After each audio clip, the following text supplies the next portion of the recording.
Sit down and strap in, it's time for the VR recap, and this week it's not just another Fire Emblem character. Leading the headlines this week is an official price cut for Oculus Go. Facebook's first standalone VR headset is now down to $149 for the 32GB model. It's the first permanent price cut Go has seen, making it a really cheap VR headset. But given Go's limited tracking, we'd still recommend grabbing an Oculus Quest instead. Next up, Sony has confirmed that it's set to miss E3 for the second year in a row. PlayStation won't be at the show with its own booth and won't have its traditional press conference either.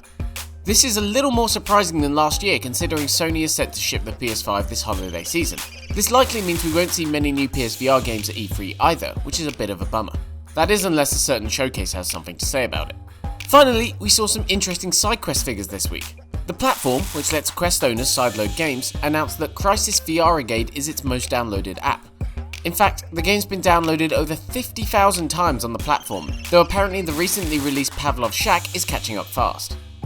Now we're talking releases, and this week finally sees the launch of the PSVR and PC VR versions of one of our favourite mobile VR games, Eclipse Edge of Light. Also coming to Rift and Quest is Fail Factory, a cute minigame compilation that has you testing out robots. Meanwhile, if you're able to sideload content on Quest, we'd really recommend checking out the demo for survival horror game Terminus. And finally, the excellent animated Doctor Who short The Runaway is finally launching internationally through Steam VR and YouTube for free. If you haven't seen this yet, you really should check it out. In our comments section this week, we asked you what you thought the future held for HTC. Nicholas Johansson said the company should stick to what it knows best, the enterprise market in China. Meppy, meanwhile, wants the Vive Cosmos to finally get phone support, and Meh thinks the company should completely open source its existing headsets. Finally, it's time for our giveaway of the week.